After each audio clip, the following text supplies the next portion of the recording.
I'm Naima Latif, and if you're watching this, that means you're one of the 4.6 billion people from around the world who are using an electronic device to talk to people. In these times, people are using the internet to talk to everybody. Friends, neighbors, family members, co-workers. People are on their cell phones and computers all day long. Now, if you're in business, that is great news. That Talk means you can sell Radio. your products and services all day long and never have to leave your home. All you need is a media connection, somebody to connect you to an audience. And that's why I'm talking to you today. We produce programs, and our audience members are people who shop. They buy clothes, food, beauty supplies, cleaning supplies, home repair, transportation services, child care services. Whatever you're selling, they need to buy it. We're your media connection. Just follow this link, and tomorrow you can sit back and relax at home while your business is making you money.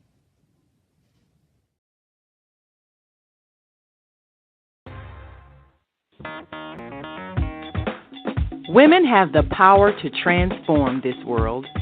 We can end crime and violence if we all agree to do one thing: share.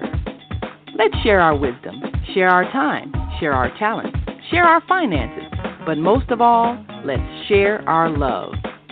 This is the Female Solution. Join me, Naima Latif, every morning, 7 a.m. to 9 a.m. Central Standard Time, as we bring you stimulating discussions about the issues affecting our lives. If you're listening online at www.blogtalkradio.com/the-female-solution, press the blue button that says follow and get our daily topics every morning directly to your email and your smartphone.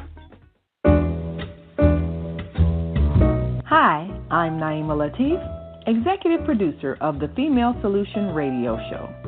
We invite you to call in 515-605-9325 and participate in this daily think tank as we examine the challenges we face and develop solutions that restore peace and harmony. We are global transformers, changing the world from the way it is to the way it should be. We are one. Wherever we live on this earth, we are one human family. On behalf of our team of radio hosts, I'd like to extend a greeting to all the members of our family, whenever and wherever you may be listening around the world. To our family in China, Ni Hao. In India, Namaste. In Japan, Konnichiwa. In Korea, Annyeonghaseyo. In Russia, Здравствуйте. In Germany, Guten Tag. In Poland, Dzień dobry. In France, Bonjour.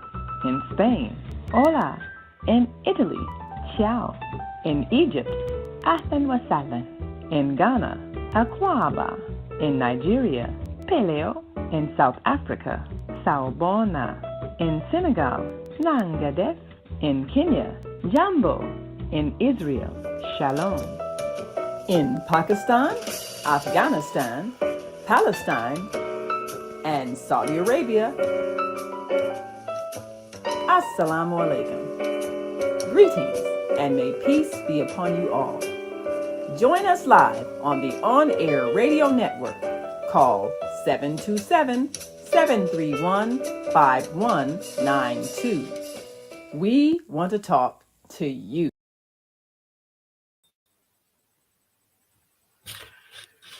Good day from around the world, and welcome to Global Talks with Zanna.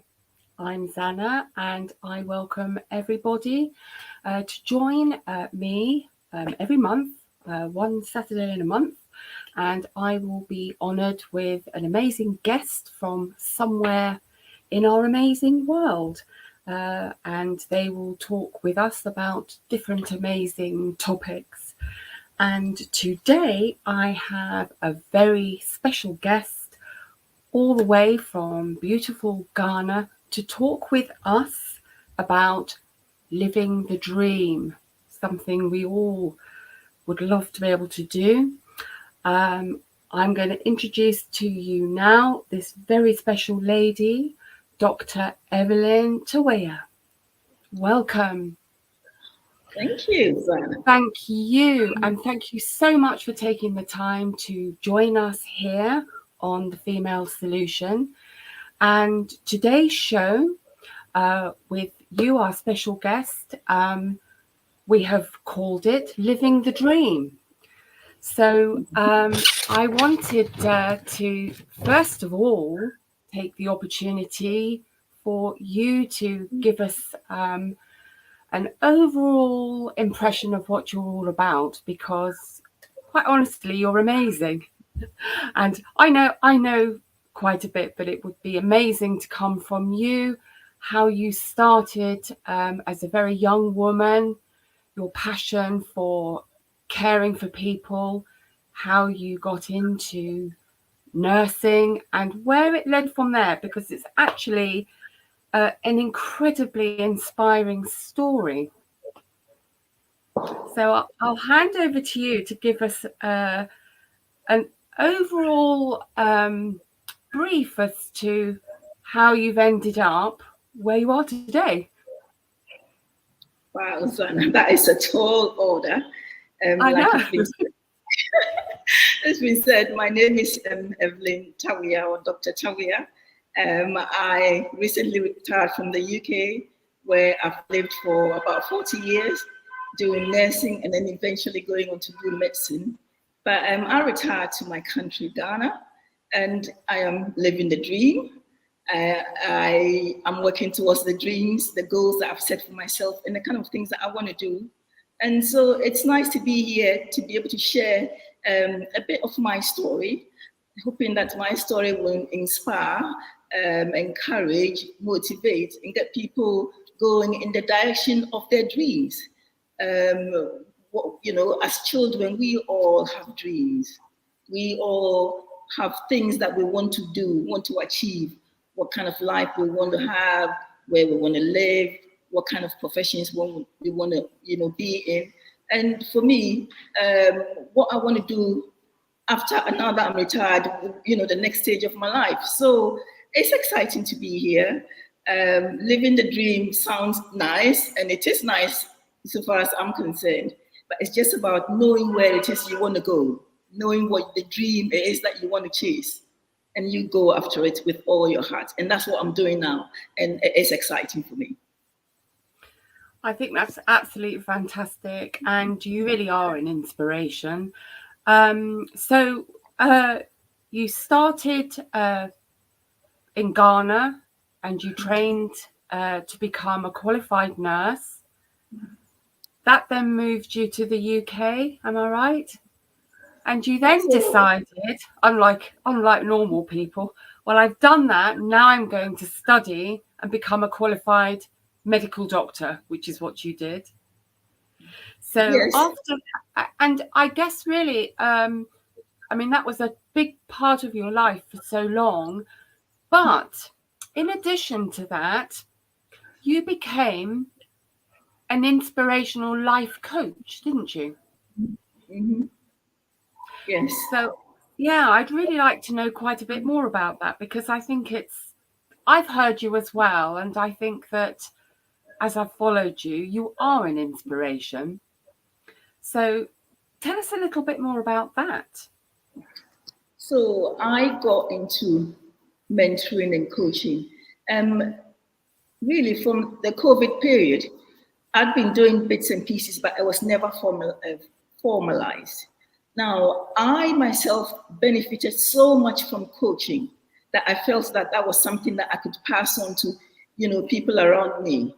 So in the late, maybe 1990s, I found myself really very low and very depressed.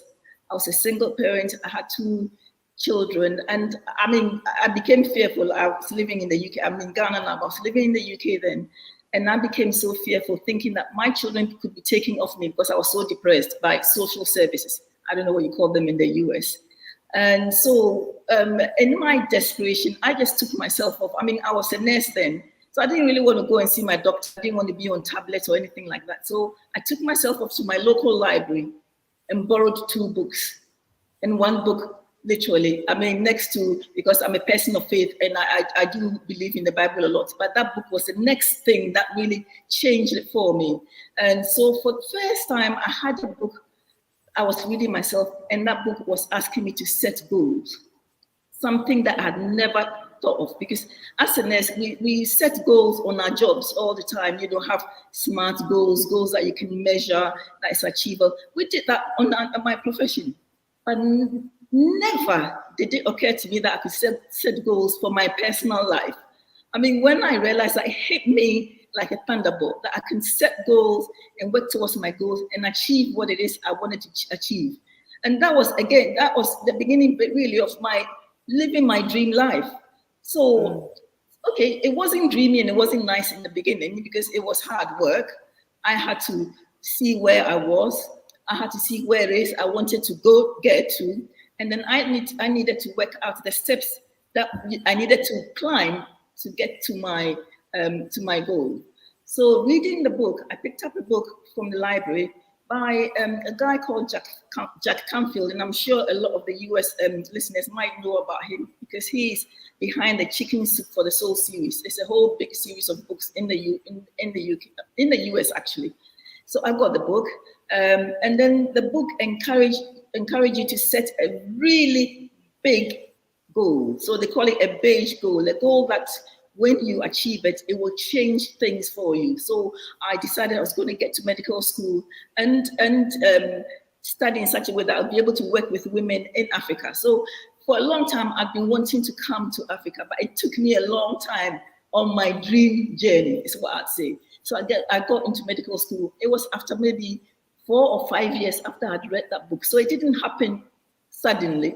It didn't happen quickly. I had to wait. I had to go back to college over the weekends, did some of the subjects again. I had to do exams and then get into medical school. That was 4 years in medical school, then qualified and started working as a doctor. So that was my dream life, that if we've got the dream, if we've got a goal, if we've got a vision, if it's clear in our minds, we can build the steps, one step at a time, one little goal at a time. Because the goal might be so big, it might be so overwhelming, you might think, gosh, I'll never be able to achieve this. But if you break it down into smaller goals, as you hit your smaller goals, it takes you nearer and nearer to your big goals. So this is what happened to me. I benefited so much from coaching that in the end, I felt I could also encourage other people to change their lives, to begin to live the kind of life they've always wanted to live. But, for whatever reason, I mean, maybe you got married or you had a partner, children came in the way, you needed to earn a living, you didn't have time. So you didn't really have the opportunity to look at what you really wanted.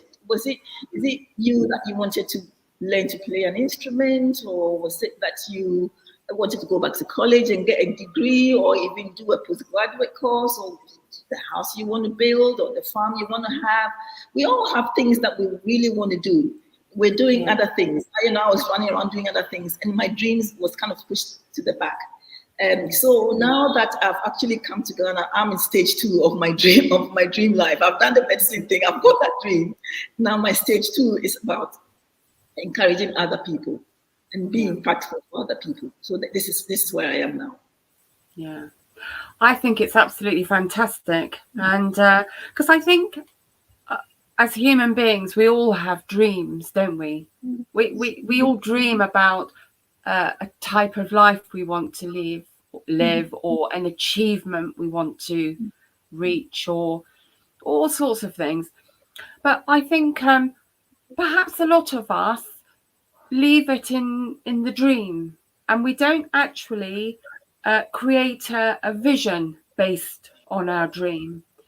Because I think that then once you've created your dream into a vision, which means that it's probably a bit more organized in all its little windows or whatever, but then you've got to find the solutions to make that vision eventually become reality.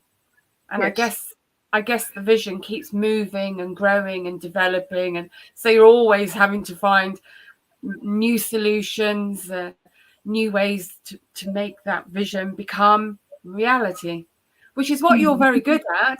And I do think maybe a lot of us aren't so good at that, because like you have literally just said a couple of minutes back, you didn't realize that that was something that you could do for yourself. You were doing it in work, and probably Yes. many people are doing it in work and are probably hugely successful in their working place, but aren't actually adapting it for themselves from within.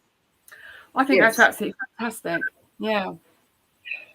So we do have a lovely little video to watch, because it was your highest return comes from your strength. Little short video, and that's actually by somebody that you've aspired to. I can't remember his name. Is that the John Maxwell video that you're going to show? Yes, the little short Yes. one. So I'm Right. hoping Okay. that we might be able to play that now. Yes. Now, this is actually my very, very first show. I have actually never done anything like this in my life before.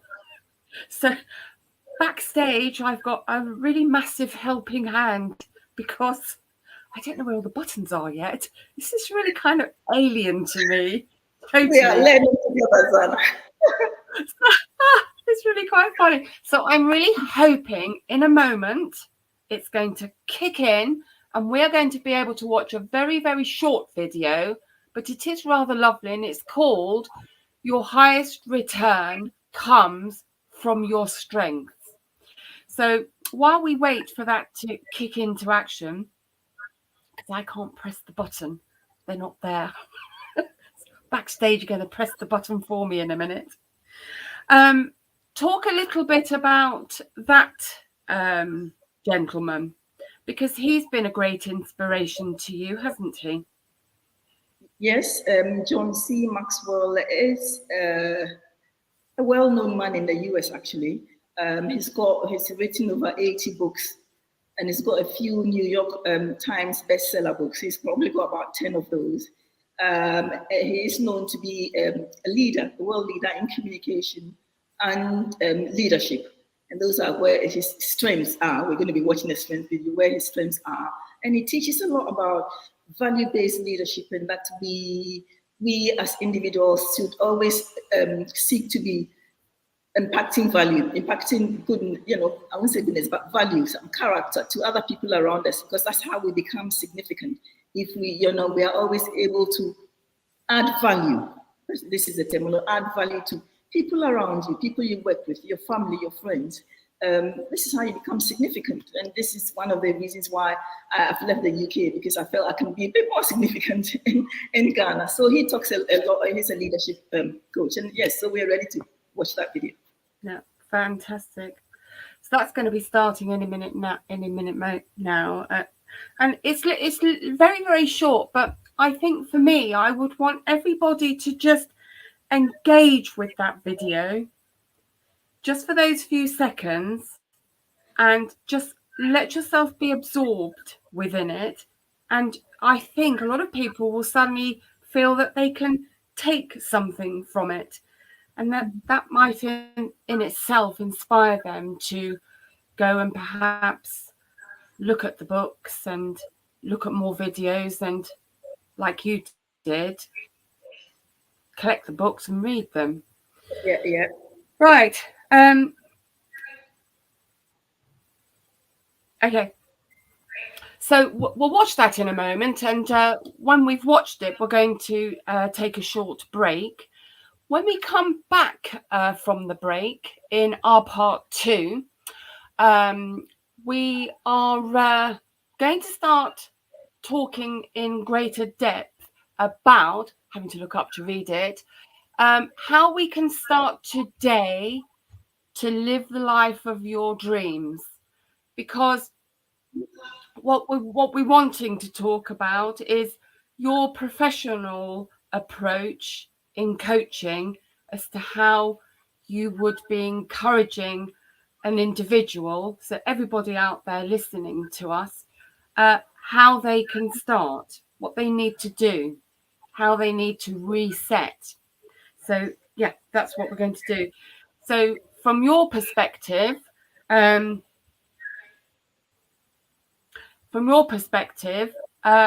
are we going to start that in a few minutes after the break?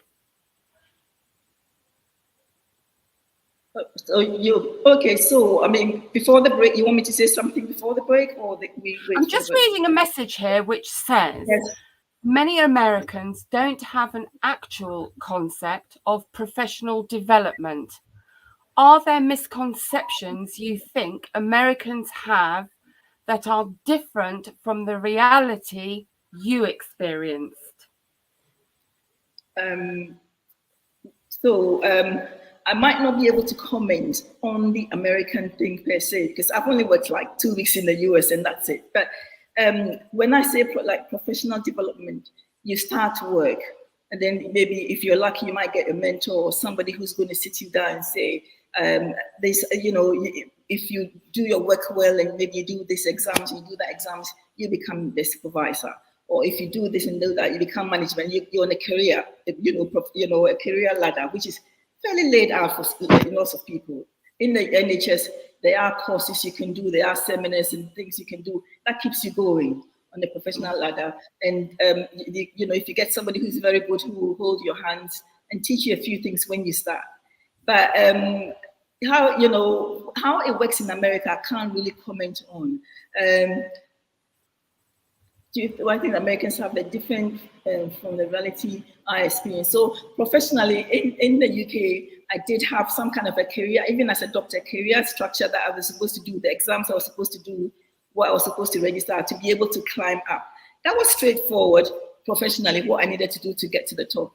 What I didn't know was how I could work on my relationships at home, or how I could set some financial goals, or how I could manage my money, for example, or how I manage my leisure time, what I could do, those kind of things were things that I didn't plan. But professionally, I was okay. So I was doing well professionally, but at home, it was not that great, which is why I was saying I was low and I was depressed, despite the fact that I was doing okay on the job. It just didn't work out for me. I needed to, get up and go and find the help that I needed. And that was the book for me. I just sat down and did everything the book said I should do. And yes, and then that's how I did it. So I can't really comment on the American system, but this is how it was for me in the UK. I do wonder if it's a human thing. So no matter which countries you're in, as human beings, maybe we're all susceptible to that way of living. We conduct ourselves in the working role and the expected role, but as human beings, we're not very good at going out and setting our own goals for ourselves, from our inner self.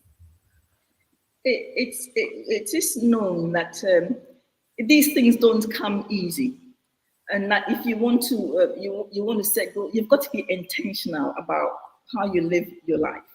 Because if you get up every morning and you go to work and come like everybody else, you pay the bills, look after the children, and don't actually sit down and plan and say, where do I want to be in the next year or 2 or 3 years? You just go to work and come, which is what I was doing for a very long time. I was just trying to bring the children up on my own, have a job, pay the bills.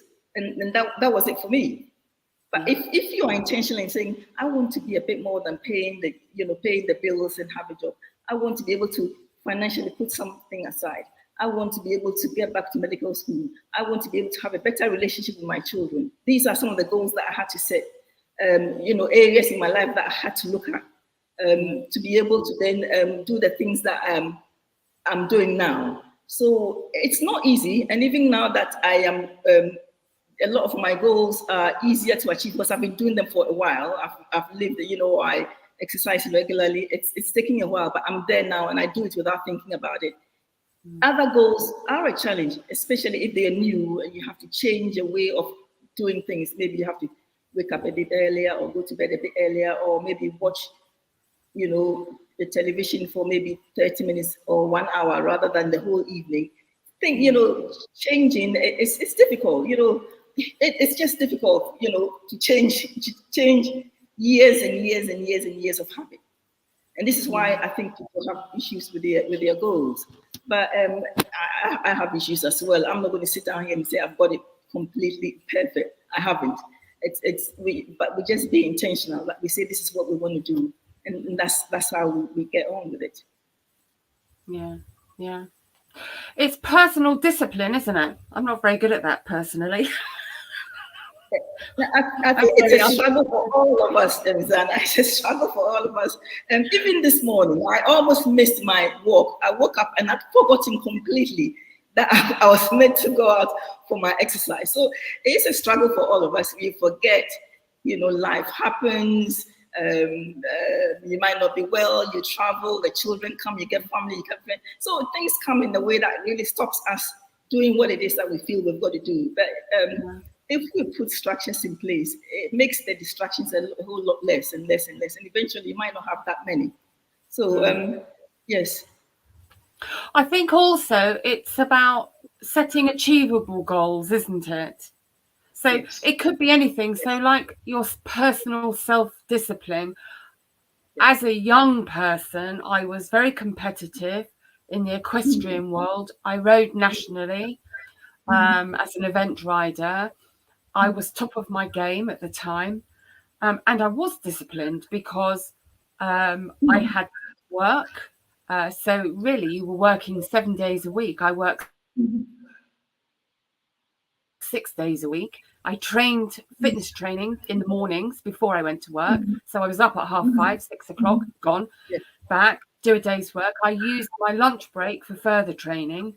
And then it was a very set program every single week when I was within the season. But then there was that letting down post-season and building up pre-season. But I would literally work a full day, and then in the evenings, I'd be doing a couple of hours training.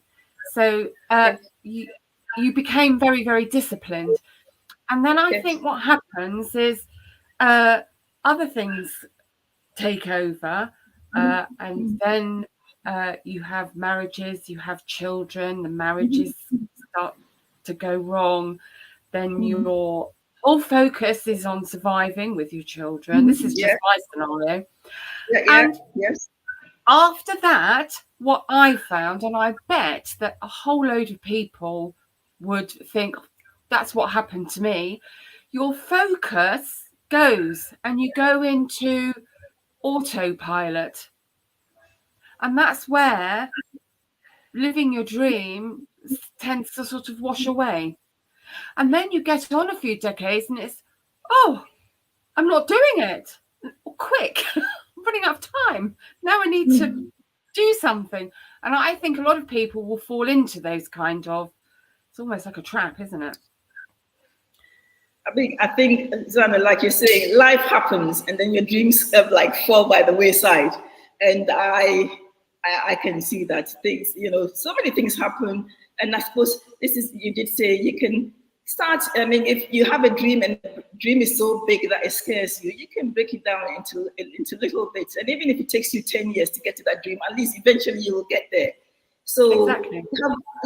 Have goals that are flexible if you can't do it. So for example, I work 3 times a week and I do it Monday, Wednesday, Friday. Occasionally, so for example, on Monday morning, we did a very early meeting, Monday morning meeting. So I couldn't do the work on Monday. So I went Tuesday instead. So I've built some flexibility into my routine. So if it doesn't happen one day, I can do the next day. So I don't feel I've disappointed myself. I've let myself down. So setting goals just to make it sustainable, make it flexible, break it down into little bits. So have a big goal. So for example, when I felt that I wanted to get to medical school, what did I need to do? I listed all the steps down. So I need to maybe see the qualifications that I needed to get to medical school. I need to find out the schools that I'd want to go to, because it wasn't all the schools that will accept me because I was quite old when I got to medical school. I set a date for when I was going to see the schools, set a date for when I was going to sit the exam. So everything, so I've got to sit the exams by maybe January 2020. So I needed to register by, let's say, November 2019. So I had all those written down. And there's some of the goals that I had put up on my wall, actually. So every day when I woke up, especially when I was working, every day I woke up, my goals were on my wall and I can see, so I don't forget. Some people have it written on their mobile phone screen or their cell phone screens, or even on their desktop, their goals, what they want to achieve. So, tiny little goals so that it's not overwhelming, so it doesn't fall by the wayside when life. Brilliant happens. idea. Yes. I just want to read a little message from Anne.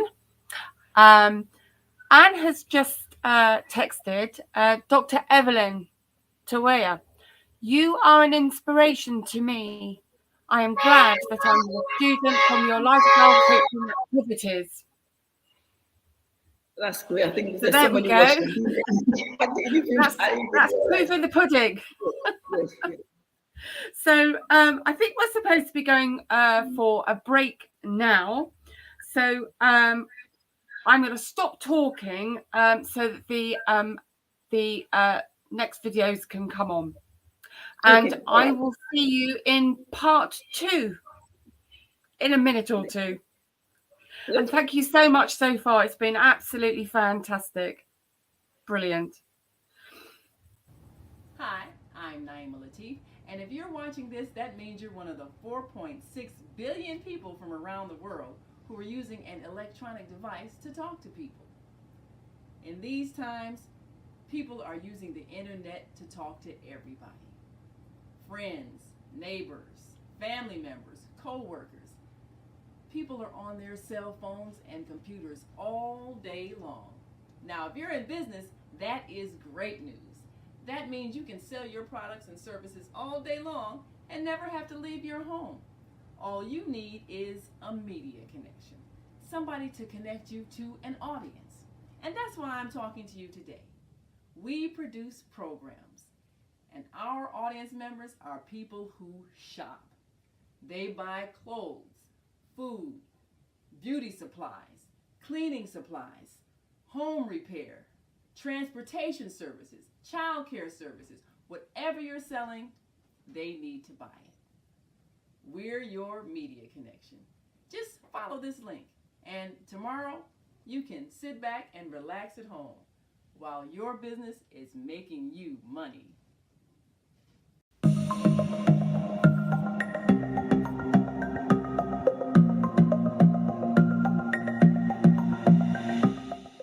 Hi, I'm Barbara. I'm Cheryl. And I'm Naima. We're 3 Black moms. And in case you didn't notice the resemblance, we're also 3 sisters. We're going to be coming to you every week, sharing our successes and our mistakes as we navigate our lives as moms, wives, sisters, daughters, and of course, Black women in today's world. We'll talk about it all: race, politics, religion, economics, culture, and we'll take a look at everything from whether or not to use corporal punishment to how do you teach your children about sex. Look for our upcoming book, Growing Up Charles. It's a personal story about our lives growing up in Maple Park on Chicago's South Side. I'm Barbara. I'm Cheryl. And I'm Naima. We're 3 Black moms. Follow us on Facebook and subscribe to our YouTube channel, 3 Black Moms.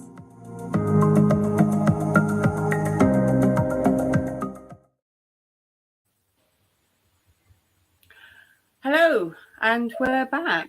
So we wanted to show that little video, which I think we're able to play now. It's your highest return comes from your strength. So I'm just going to pause for a moment just to see if we're ready to play that, because it's rather a nice one.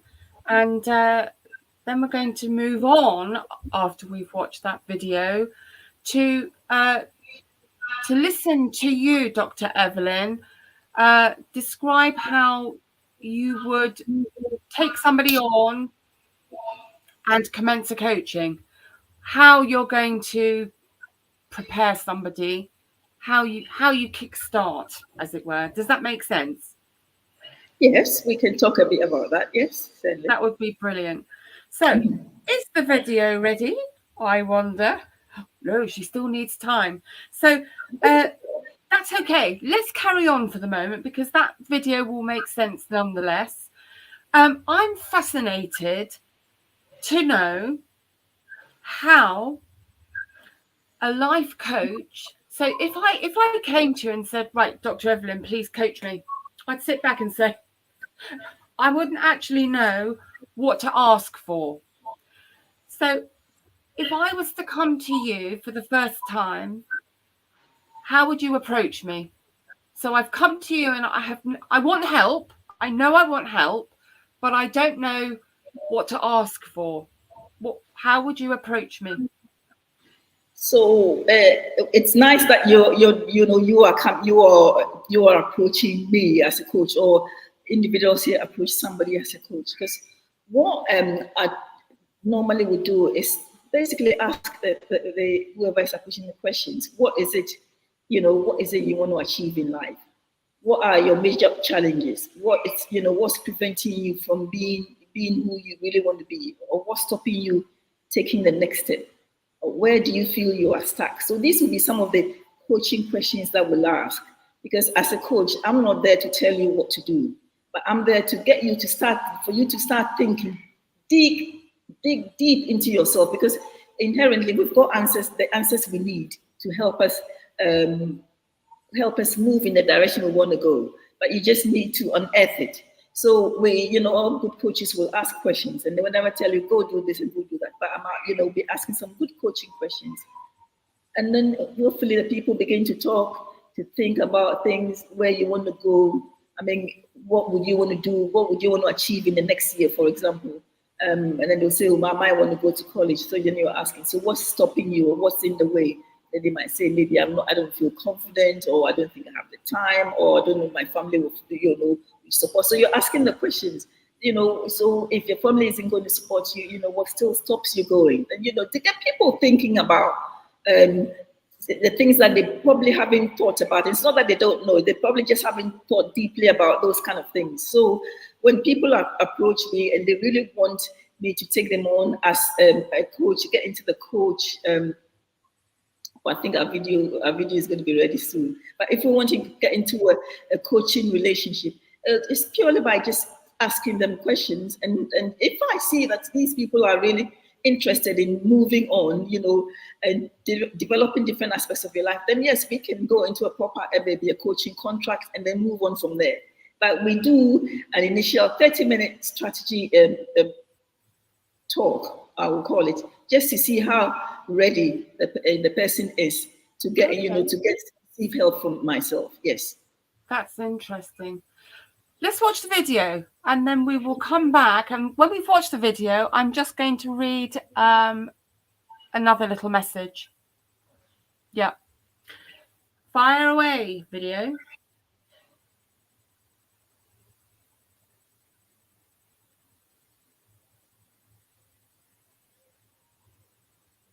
We can't hear it. No volume.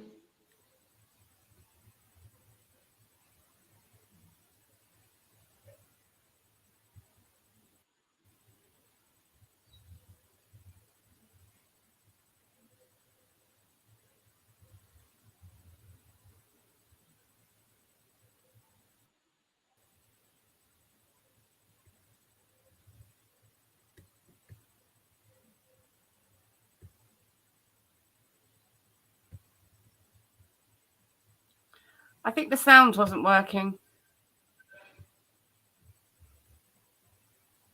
Can you hear me? Ah, that's gone. Can you hear me? I can, but I didn't hear the video myself. No, I didn't hear the video either.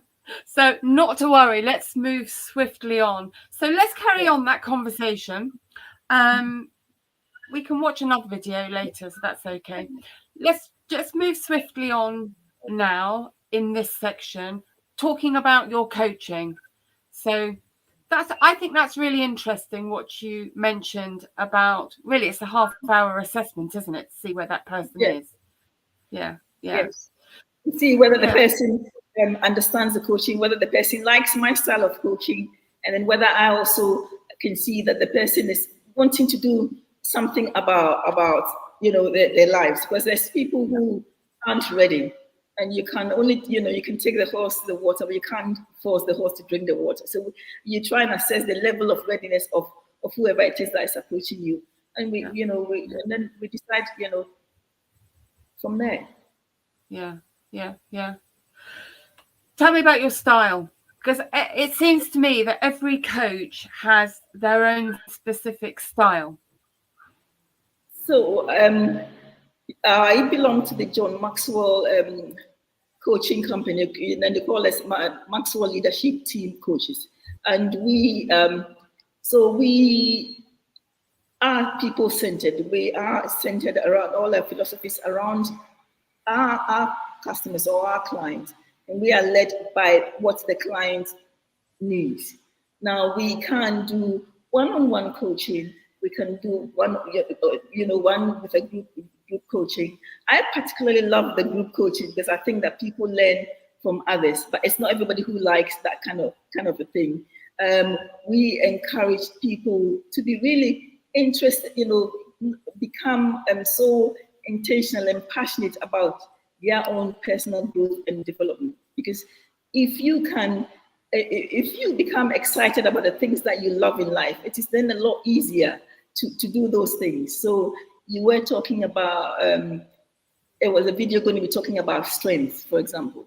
There are, with the John Maxwell team, there are like behavioral tests that you can do, or you can even actually buy some books as well to help guide you to find out where your strengths are, and then build on those strengths, because we believe that it's a lot easier to build on your strengths, and you enjoy a lot more the things that you can do that comes to you easier.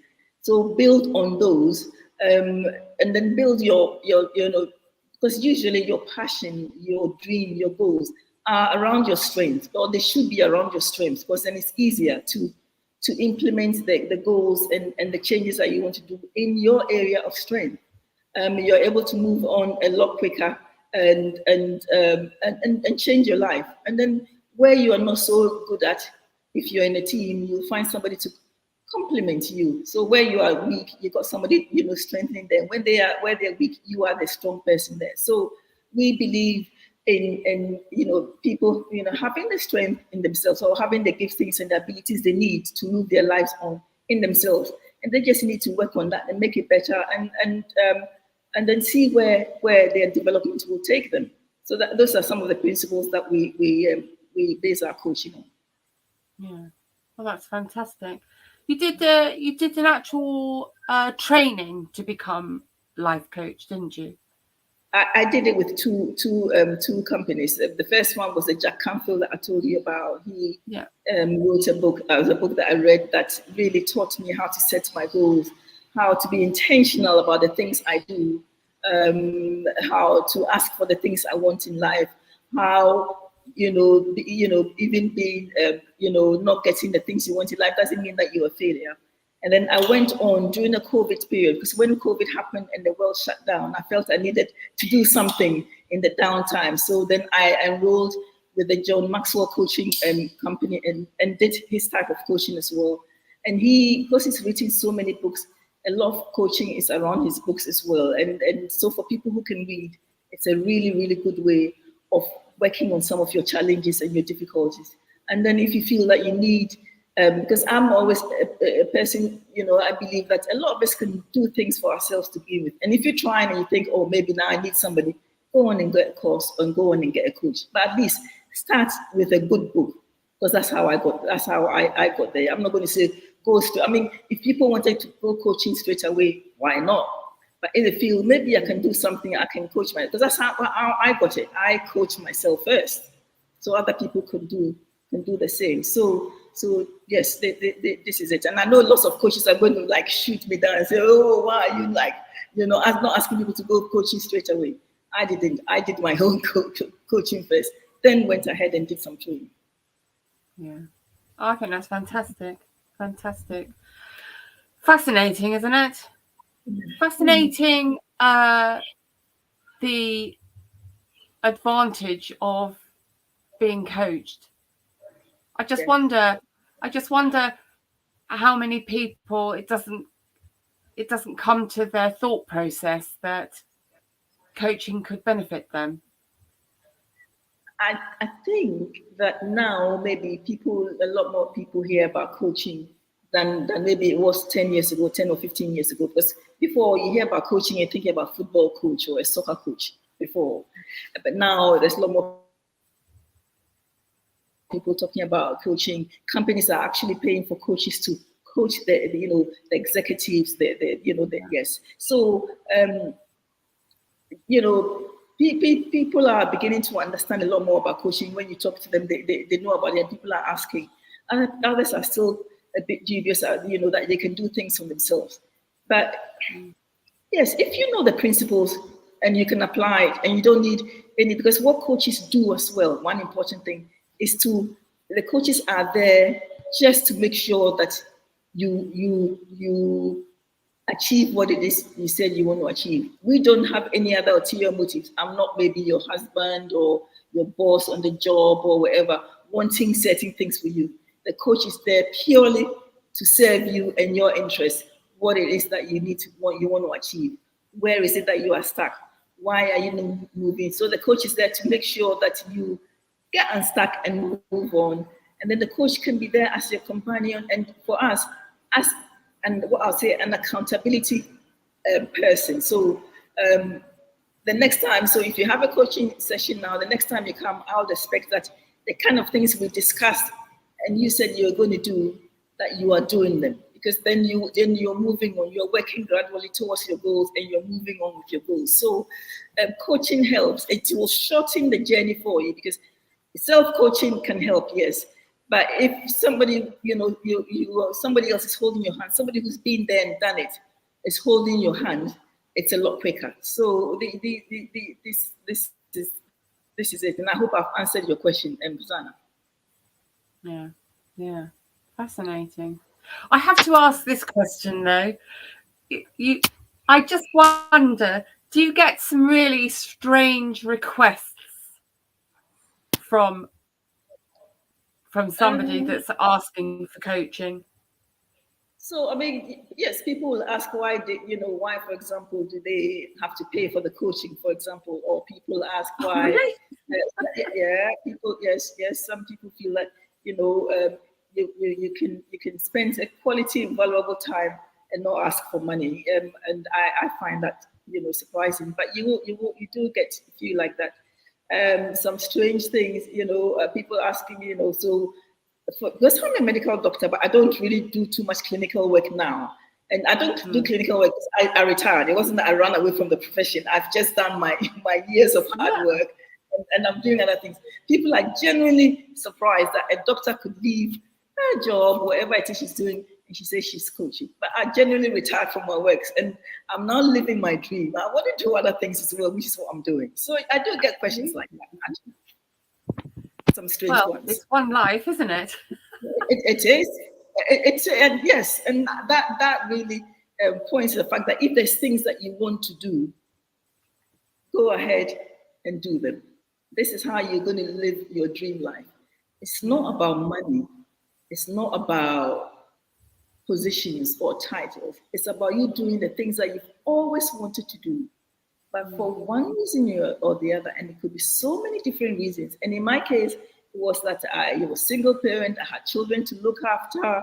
And so for some people, yes, you could be in a relationship and that did not, give you the time to do what it is you wanted to do. And then finally, you're getting the time to do it, or you're making time to do what it is that you want to do. You wake up in the morning joyful because you're now in your area where you really want to be. Hopefully in your area of strength as well, because you're doing things that you're very good at. Other people struggle with it, but you wake up excited just doing it. And it is a different life when you're doing the things that you really want to do. You go to work excited because that's you're working in what it is you want to do, and it's a whole different ballgame. Well, I think you really are rather fascinating, because you have actually you've done a whole lifetime's worth of dedication to your vocation as a medical doctor, working in the NHS in hospitals for all those years, and that's hard work, isn't it? But now you're doing all sorts of other things, and one of them is that you went back to Ghana and you established a nursing agency. So the nursing agency is one of the things that we're establishing. There's so many other things that I wanted to do, which I'm doing now, which it's great. So, I mean, the ones that excite me the most. For example, during the COVID period, I got a lovely job in a country called Gibraltar. And, you know, some people might know Spain. It's in the south of Spain, and so I was in the south of Spain. And when the travel ban was lifted just a little, I was able to travel around Spain. We went to farms and places like that. And all of a sudden I'm thinking, I mean, I've always really enjoyed traveling, not even for the reason that I love geography as a student. I'm always talking about countries, rivers, valleys, capital cities, languages. I was always talking about that. So during the COVID period, despite the hardships, I had the opportunity to travel. And that gave me immense joy that now I am in my area of passion. We went to farms, we traveled into farms. And I'm thinking, I love this. I can live on the farms. I've come to Ghana. I'm setting up a farm. I can, go and relax. You grow your own food. It's all organic. You're doing your own things. And in addition to setting up other businesses here in Ghana. So it's a dream life. I won't say it's an easy life because there's challenges. But if you're doing the kind of things you love, it's not hard work. It's not hard work. It's not. We're going to be moving into the next part, which would be part 3, actually. And I just wanted in the next part, after our next break, to talk a little bit about your passion about women's welfare. That would be quite interesting to hear your take on that. I'm not sure. We might have. I do have a slight problem in I can't. So guys that are listening, if you're calling in, I've got a bit of an issue because I can't do that. There's somebody that I think we would welcome to come into the room, as it were, with some questions. So I don't know if Naima is able to do that for us and bring her into the room. This is real multitasking, isn't it? I haven't mastered it yet, but I will get there. Which is what us women do all the time, isn't it? We are multitasking all the time. We're juggling all the time. Yes? Annette, are you there? Annette Sawa. Aha. Annette, welcome. Is your mic turned on? You need to open your camera. You'll see the little camera. Oh. I think she's falling off. She's gone off. Try again. If she comes back on in a second, it would be great to have her involved in the conversation. But she's dropped off, I think. I don't see her now. Oh, she's back again. Hooray. Annette, I hope you can hear us. Yeah, I can hear you. Welcome. Thank you. We've been reading your messages, but I'm so glad that you've been able to come on. So fire away with some questions, Annette. I have a question to ask her.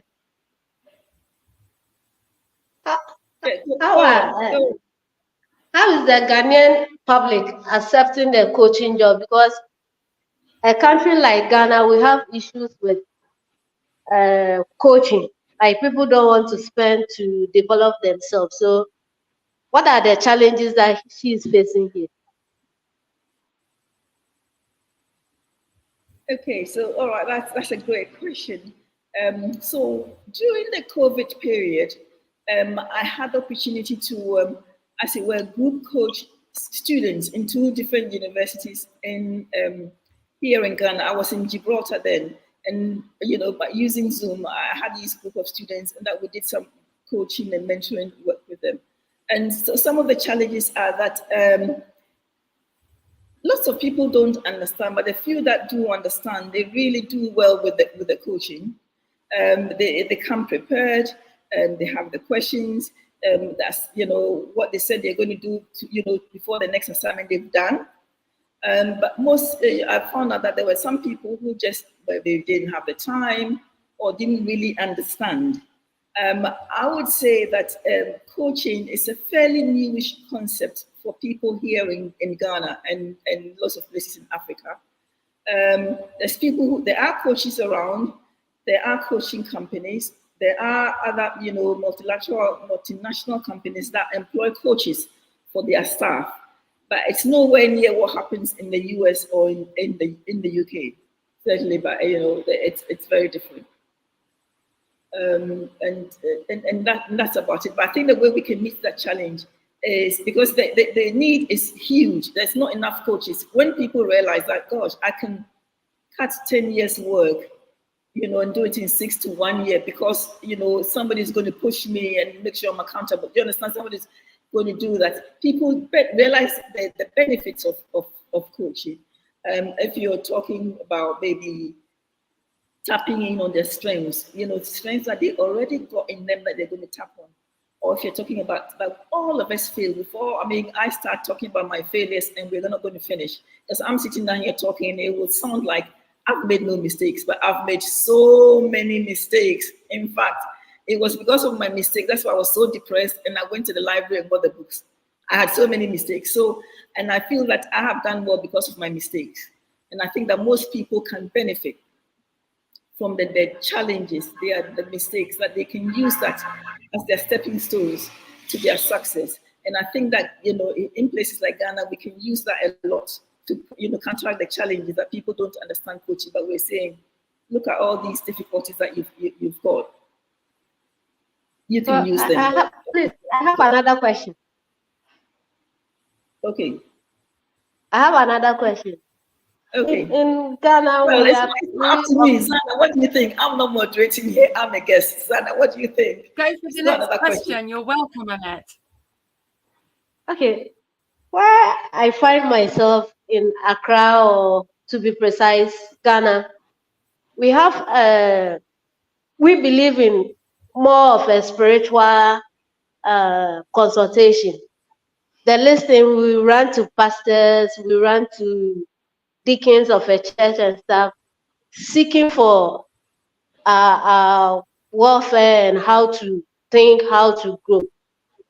I want to find out from Doctor, has she ever encountered such a situation that knowing or seeing it vividly, that this issue need not a pastor coming in, but going to a coach or a lifestyle coach to rather help him or her instead of going to see a pastor? Okay. So it's 18 hours. So I think that people face a lot of issues that I think they are not able to sit down and think where the best help is going to come from. So you would see that somebody's, again, and I'm talking from the medical perspective, somebody is unwell, but they don't see the need to maybe go and see a doctor. They'd rather go elsewhere. So it's not even just with issues in life like coaching, but in all different ways, people just have not been able to work out that maybe this time I need a doctor, or I need a counselor, and I need a coach, or this is something I can do for myself. I don't need anybody. I think lots of people in these parts of the world struggle with those kind of decisions. and they tend to think that lots of their problems might be spiritual, and therefore they're looking for spiritual solutions to their problem. One way in which all of us can benefit is maybe to encourage people to maybe think clearly about the issues they are having and see who would be the best person to help them with the challenges they are having. So it's a great question. It's a big question.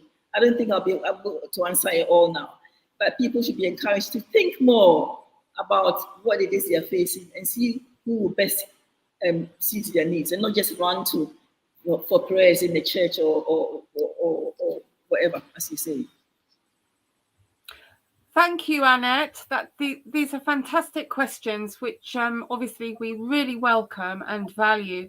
We need to go to a commercial break next, but Annette, stay with us because you'll be welcome to ask some more questions.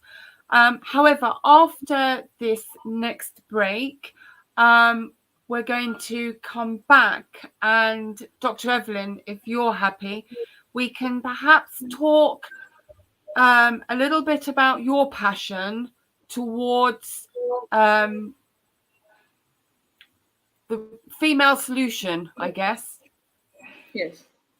Okay. So yes. I think we should be ready for the break any moment now. Hi, I'm Naima Latif, and if you're watching this, that means you're one of the 4.6 billion people from around the world who are using an electronic device to talk to people. In these times, people are using the internet to talk to everybody. Friends, neighbors, family members, co-workers. People are on their cell phones and computers all day long.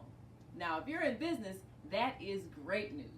That means you can sell your products and services all day long and never have to leave your home. All you need is a media connection, somebody to connect you to an audience. And that's why I'm talking to you today.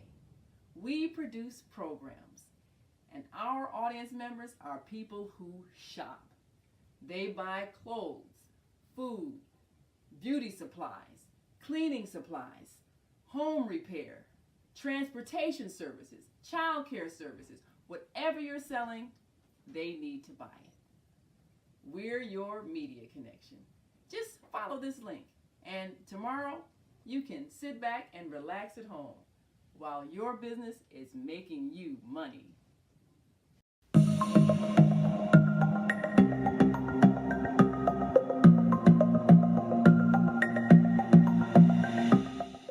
Hi, I'm Barbara.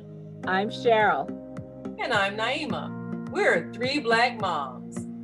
And in case you didn't notice the resemblance, we're also 3 sisters.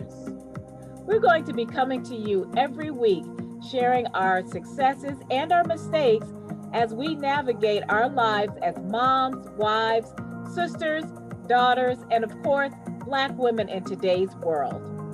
We'll talk about it all: race, politics, religion, economics, culture, and we'll take a look at everything from whether or not to use corporal punishment to how do you teach your children about sex. Look for our upcoming book, Growing Up Charles. It's a personal story about our lives growing up in Maple Park on Chicago's South Side. I'm Barbara. I'm Cheryl. And I'm Naima. We're 3 Black moms. Follow us on Facebook and subscribe to our YouTube channel, 3 Black Moms.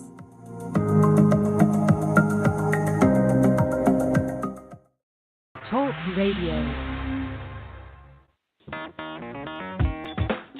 Women have the power to transform this world. We can end crime and violence if we all agree to do one thing: share. Let's share our wisdom, share our time, share our talents, share our finances, but most of all, let's share our love. This is the female solution.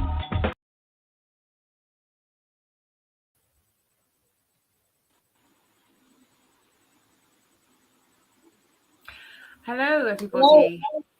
Hello. We're back in the room. Yeah. Oh, fantastic. I am really enjoying this whole show, chatting with you. It's an inspiration in itself to listen to you and to talk about these subjects for sure. I am very curious now to learn a lot more about what you're wanting to do now. How would you describe it?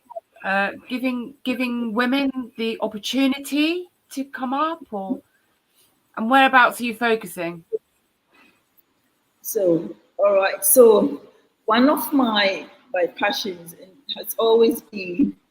Um, I hate to see people struggling, like people, like poverty, basically, people struggling, don't have enough food, children aren't in school. It's always been an issue for me growing up, and I remember that.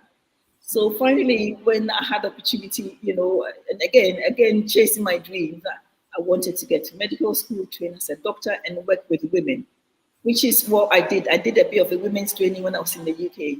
And here in Ghana, I am looking at, and we've started, like I said before, I had a farm, and on that farm, in the busy periods, we can have so many women working on the farm, and that made me so happy just seeing that there was opportunity to employ these ladies so that they have enough, they can look after the children, can go to school, like my dreams were gradually coming to pass. It wasn't easy. I had to move out of the city, go out into the village. I used to go there maybe a week or two onto the farm. They'll come around, and I could see the opportunity after they've done work. For example, there's always opportunity to talk to them about infant nutrition, feeding, family planning as they wanted to, finances and stuff like that. You will be able to, you'll be able to engage with women that way. And that excited me. So at this stage of my dream is to be able to establish something. And that is one of the things that I'm here to do. Maybe like a training place where women can come and get skills. And there's some here in Ghana already. But what I intend to do is that we set them up in such a way that they can go off and then do their own thing, but still get support from from us mainly. So they are in business by for themselves, but they're not on their own. So that would be my next stage, is to empower women, because I love children, and basically one of the reasons why I got pushed into medical school is I've seen all these children I feel we could do a bit more for. But I realized that I really needed to look after the women, because when we look after the women, then we will look after the children and the whole family. This is why women's work is so fulfilling. If you get the women, you look after the whole family. So to be able to get women to become gainfully employed, so they can look after themselves, look after their children, look after the family. So this is my next stage. I do work with women now, but my dream, living the dream, working towards the dream, will be to have a place where women can come and train, do all sorts of things, go out and do, and they also affect and change their world. So this is my passion now. Find some women who are crazy enough to come and work with me, so we can work together. Brilliant. How will you go about that, though? So what I've got now is I don't have the whole thing. I've got 1 or 2 women that I'm helping now, and my goal will be to be able to help 12 women in a year. I don't think I'll hit that goal, because some of my goals are a bit behind, because when I came to Ghana, I had to make some changes. So my goals were a bit warped, but it will be that I might be able to have a training institution, maybe if not by the end of this year, but certainly by the end of next year. I have something where I can get women to come in, not just learn the skills to be able to set business, but learn, to be intentional about their life, learn to be able to grow themselves professionally and personally, learn to set their priorities, put their time and focus in the right places, the places where they feel they want to lay the emphasis. It will not be for me to say, you've got to do this or go to do that, but you look at where it is you want to go. If it is that you want to have a business that is would be they give you so much money so you can look after your children. Then you identify, this is what I need to do, this is what I need to do, this is where I need to lay the emphasis. So people are doing their own thing, choosing their goals they want to work on, putting the time to it, and going out there and being amazing people. Because I think we can make it if we have a bit of understanding, a bit of guidance to start off with. That, I mean, you have to be intentional with your life. You cannot live your life the way everybody else lives their life and expect to have different results. You'll have results like everybody else. If you made your decision slightly differently, that, you know, at the end of the month, whatever money you have, you're going to set some aside and you're going to invest, or you're going to try and start your own business. Or in the evenings, even if it's 30 minutes, you know, in the evening, even if it's once or twice a week, that I'll do that reading, or I'll do that little study, or I'll go and do that little course, or I'll volunteer. Because some people might want, you know, like the skills they want, all they need to do is to volunteer in, I don't know, whether it's a hairdresser, in a shop, whatever it is they want to do. Just put some time to it and commit to it, because it's a commitment, and like you say, being consistent day in and day out. Looking at that dream and saying, this is what I want. I don't care what other people are saying, because everybody is going in one direction. And if you want to hit your dream, you'll be going in the opposite direction. People will not understand why you do what you do. I mean, people don't understand why I've left a life in the UK and in Gibraltar and I'm sitting here. People just don't understand. But I have got my vision, my dream ahead of me, and I'm prepared to do the hard work to get to where it is I want to get to. So, you know, I'm hoping that I will be able to get women who, like I'm saying, will be crazy enough to want to make life difficult for themselves a bit, just to improve their lives in the long term. So this is the vision, and I'm working on it. It's a powerful vision. There's somebody absolutely awesome in the waiting room to come in and talk. So any moment now, I think we've got a wonderful, wonderful lady. Asada, are you there? Hi. Yay. How are you, Dr. Evelyn? Very well, thank you. And how are you doing? I'm just loving life. And I want to say to Zanna, you're doing a phenomenal job, darling. No one cares that this is your first time. It's fabulous. So I just had a question. I was the one that was asking the questions about professional development. Yes. And I really wanted to say professional development in Africa, because here's the deal. Americans don't get out enough, right? And so what that means is, you know, for those of us, I always call us the stolen children, the ones that's in America, African Americans, we the ones that got stolen. Okay, good. But what that means is that we don't have a good sense a lot of times of what is happening on the continent and to what degree. And the importance about this interchange is that we are seeing a professional sister from Ghana talking about nursing and, you know, development and coaching. And that's not always real. Like, what? Because of the images given to us about Africa. I'm not talking about the stereotypical anything. But I'm from New York, and so we have the marketplace and a lot of brothers and sisters from the market. But that's just like one fraction of the continent. We're talking, you're here and just talking like we do. And so my question really had to do with when you say living your dream, I'll speak for myself. I've never sat to think of a sister from the continent having a dream. What dream? Because we really need some clarity on like the makeup of Africa. And I want to hear a little bit about just the development process. You know, when you were a young girl thinking about what you wanted, what was it based on? Because we don't fully know. And you're an educated woman who's, you know, doing the do just like any of us would here. And so is there a difference? Is what do we need to know to shift our paradigm and know? Because when I took my students to Senegal in 97, but when we got there and saw the Mercedes Benzes running around and we was going to the club, we were just like blown away, because Americans don't have a sense of any normal life. And so is there anything we should know about that process of achieving what you've achieved, and that just that world, like you said, living your dream, it evolved from where? Basically, how did it evolve? Because I know when I went to Africa, it was so beautiful. I was like palm trees, ocean, like it was these, we don't get those images. And so I could see how I could be, growing up in Africa and just looking and just relaxing, and like people go to vacation to Africa, but we didn't have that reality. So is there anything that you want to share with us that would help with the picture of that process to become who you are? My story really is that I was born in the UK. Okay. And then when I was age 2, I came to Ghana. Because in those days, in what we call the colonial days, all the professionals in Africa went to the UK in Ghana, from Ghana at least, because we were colonized. We went to the UK. So my parents went there to train, and I was born in the UK. Gotcha. Then I came to Ghana. Yes, I came to Ghana, and I grew up here in Ghana up to about age 21. Okay. Then we went back to the UK.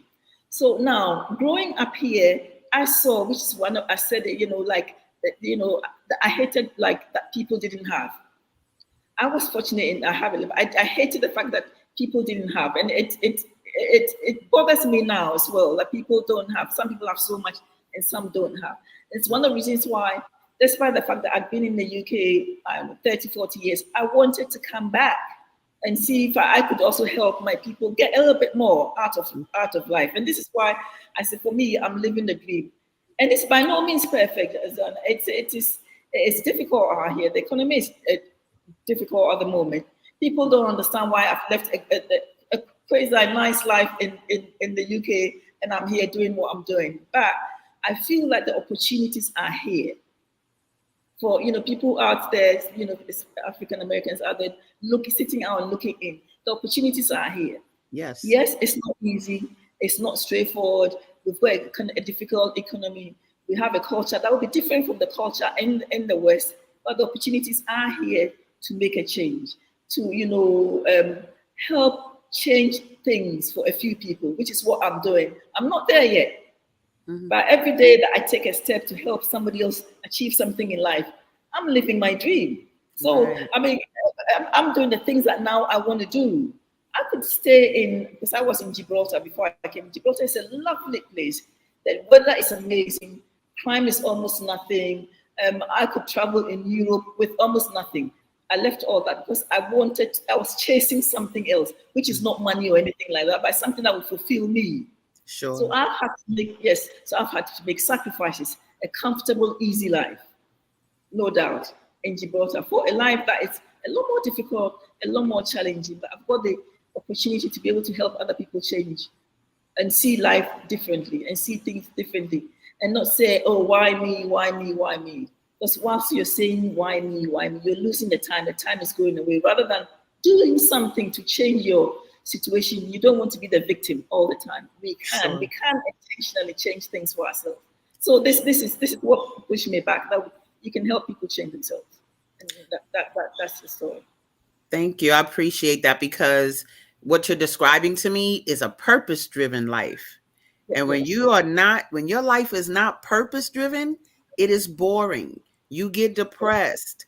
I don't care how many cars you got. You sitting there upset because you're not impacting other people's lives. And I'm so happy you're saying that, because that was one thing when we went to Africa. Yes, it was a different country, but I'm gonna tell you something about trust, right? This one day, so we're about to leave soon, maybe a day or so, and this guy was selling these baskets that I loved. So I wanted to get one, but I didn't really have any money. So the guy said, I was like, oh, I love this. And this is what Americans do. They say, I'll come back, but they're not telling the truth. Okay.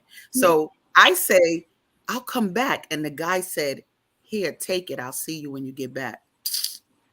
Whoa, he don't know me. But he said, here, take it. I'll see you when you get back. And it, to me, was like a different level of trust that was like, we as African Americans need to know that life. We need to know the life in Africa, because I'm gonna tell you right now, our views are so distorted. There was such a process done in that process of enslavement that we don't have a clue. And when I came to Africa, I actually brought my students. I brought like 18 students, and we had a party of 40. So my mama came, my brother came, like, but we needed that shift. It was a paradigm shift that we needed because the truth came out about our people. And in your work, I'm glad we're having this interchange because we need you. Like, we need you so that we can get the truth right, like, and help in whatever way we can. But we're raised to think that resources are material things and not that resources are duties and life-changing activity, right?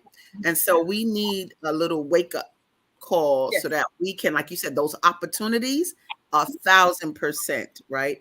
And so, yeah, just being able to not only contribute and take part of what is needed, but we got a lot we can learn. We got a lot we can learn from you and brothers and sisters on the continent doing business as usual with a purpose. That makes a grave difference. So thank you. Yes. Thank you. Thank you, Zanna, and thank you for giving me a chance to speak. I'm so happy. We love it. You're amazing, as always. Love you much. Fantastic. Love you. Thank you. I'm so glad you did. I'm so glad you did come on because, yeah, I think it kind of adds a new dimension to the whole conversation. So I think it's been fantastic, and I thank you. I'm sitting there like this because you all are talking so normally, and I'm like, I don't think for Americans. And I don't want to be calling myself no American, but I'll do so for the globalness of the call. But I'm sitting here like, this sister is just flowing about what she does, but there's a layer that needs to be addressed in terms of African American credibility. Like, what? This sister has a what? She's a coach. And we just don't have that concept of our brothers and sisters on the continent. And so the dimensions, you're really assisting us in snap into reality, girl. Been doing this for years. Been doing it. Been, like you said, I've been raising my children. And so I appreciate you because now it's like, okay, well, what do you need? And what are we doing? And how can we be a part? And all of those different questions are on the table. So I will continue to watch away and learn. Stay where you are, though, please, Asada, because I just quickly want to ask that question and put that to Dr. Evelyn. What can they do? How can we incorporate? Is there a way forward in that sense? I think what I would say is maybe that we will champion the needs of our people, and we will continue to talk, right from here, Ghana, to say that Africa is a great place to be. It's yes, we don't have the nice buildings and the internet on tap and all. We don't have all that, but we still have, it's a great place to be. And for, people in the diaspora, like the African Americans who are sitting back wondering, what if, yes, but whatever, come and visit, just come and see, what is happening here. Make some good friends. Make sure you make some good friends and not fall into the wrong company, because you can't do that anyway. I am happy to continue to champion the cause of women in Ghana and for Africans, because that's where I am. I think this is a great place to be, a great place for people to come to, invest their monies, come and teach, come and trade, come and do business here. We will do business there. They can come and do business here, and help lift the profile of Africa a bit, because like the stories everywhere that we live on, we still live on trees. I don't know, there's all those things, all those weird things still going on out there. And it's not. Yes, we do have our challenges. Yes, there's plenty of people who lack a lot of basic things here. Yes, things could be better, but yes, we can build a better nation for ourselves if the right people come together and decide to help a little bit. So thank you very much for asking. We would appreciate every support that you can give us here. So our places are a good place for you to come and visit. And I don't know, dare I say, stay. I love it. I love it. Thank you, because we do have a lot now. And while we're not rich, some of us and all of that, I like this idea that come on over here and see what we need, and then make a decision about what you want to do. Because although that trip to Africa provided a lot of clarity, we ain't come thinking about the trees and all that, but you know how they try to portray Africa. But I think just the modernization, we stayed in a hotel now, and there's just life. And I think, I'm a Scientologist, and one of the things that Ron Hubbard said is, if you see a problem, look at what you didn't do and know why it's a problem. And so that's why I want to look at, okay, this is a new reality, and there's definitely something that we can do beyond. Sometimes we do things like, oh, I donated pencils and books, whatever. Let's look at the real deal of what is needed. But we'll talk even after this, and then let's put it on the table. How can we bridge the gap and get this thing rolling? This could really spawn into a whole new reality for us. Yes. Let's get it. Yeah. Why not? Why not? Why not? Before we go to our final break and then our last half hour, I just want all our listeners and viewers to know that they can watch out for Dr. Evelyn's Facebook page, so you can follow her there. That will come up somewhere. Also, Dr. Evelyn's YouTube channel. So do subscribe to that when you see it. And also, we will show, and you will definitely be able to see this, Dr. Evelyn's email address. So you will be able, there we go. So take note of this, take a quick screenshot or something or other, write it down. And you are also welcome to connect with Dr. Evelyn via email. So you can send her an email. So we're about to take a break any moment. I think we've got 2 minutes actually. But anybody is welcome. I know this because I double checked first. But do get in touch. Facebook, YouTube channel, and you can also contact Dr. Evelyn via email. Was that it? Oh, there is also Dr. Evelyn. There's also your Instagram. I wasn't quite sure how to send that. Your Instagram. I don't know how you're going to do it. I'm not that techie, so I'm sorry. No, I'm not very techie either, I think, as we've all gathered today.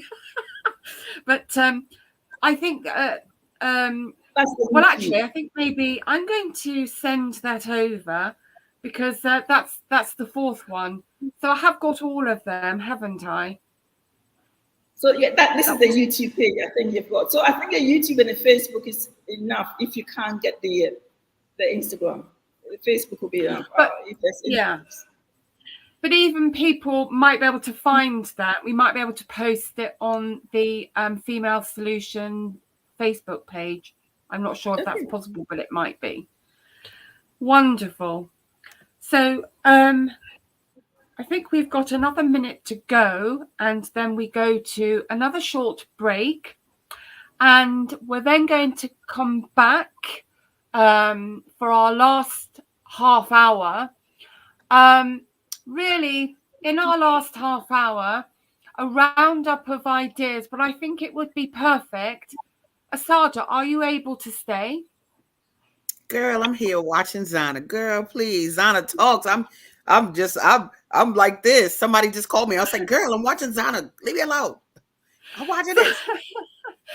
I think really for the last half hour, a roundup of ideas and question time too. So we have had a bit of an issue with I think because we're not in the USA, we haven't figured out how to connect the callers. So if anyone's called, and you're not able to connect with us on that call, come into the room. Why not, and ask your question there? So yeah, they should leave possible. A comment. They should leave a comment either under the Female Solution Facebook page, or I left my comments on the YouTube page for the Female Solution, and then you can go write the comment and see it there. So I think that's what they should do if they can't get through via phone. That would be great. So I hope everyone's heard that. So now let's go to the final commercial break. Stay with us, everybody, and we will be back for a crack finish. See you all in a moment. Hi, I'm Naima Latif, and if you're watching this, that means you're one of the 4.6 billion people from around the world who are using an electronic device to talk to people.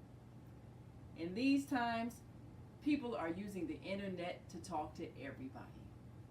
Friends, neighbors, family members, co-workers. People are on their cell phones and computers all day long. Now, if you're in business, that is great news. That means you can sell your products and services all day long and never have to leave your home. All you need is a media connection, somebody to connect you to an audience. And that's why I'm talking to you today. We produce programs, and our audience members are people who shop. They buy clothes, food, beauty supplies, cleaning supplies, home repair, transportation services, child care services. Whatever you're selling, they need to buy it. We're your media connection. Just follow this link, and tomorrow you can sit back and relax at home while your business is making you money.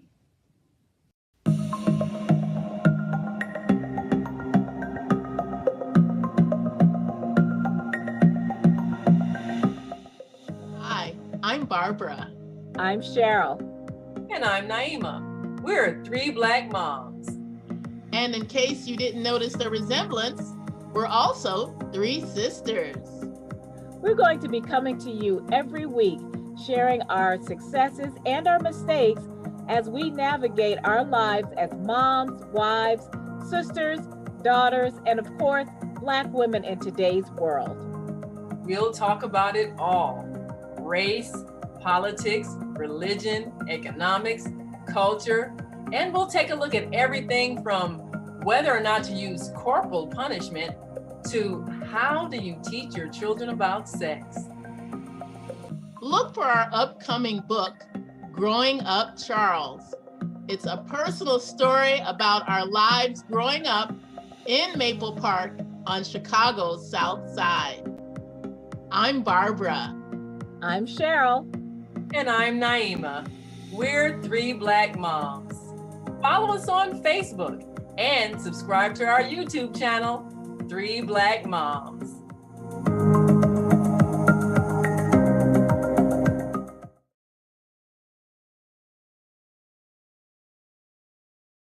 Hi, this is John Alexander. And I'm Naima Latif. Meet people like you who are making a positive difference in the world. Big difference. Watch us every day on The Media Connection at www.youtube.com/The Media Connection TV. YouTube it. We'll see you soon.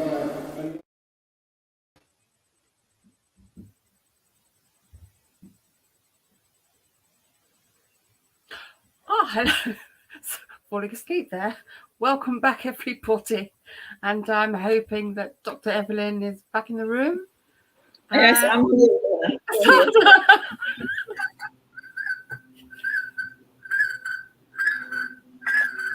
And can we all hear?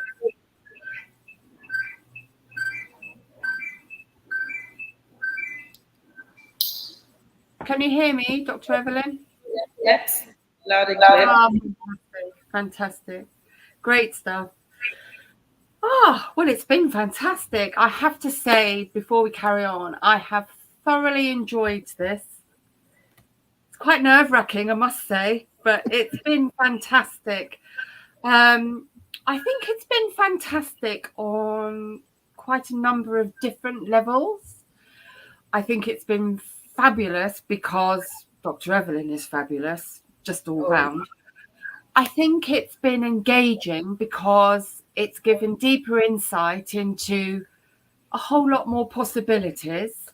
I think people that have been with us on this show, listening and watching, I would think could take away an awful lot and come back to us as well and stay connected.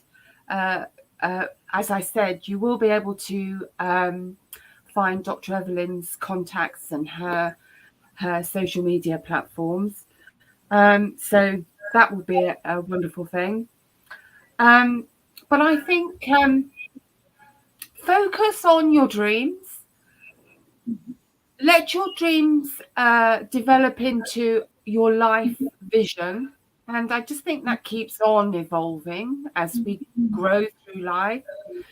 I think sometimes we go through periods of our life when perhaps it can become a little bit morose. Maybe when things have gone wrong.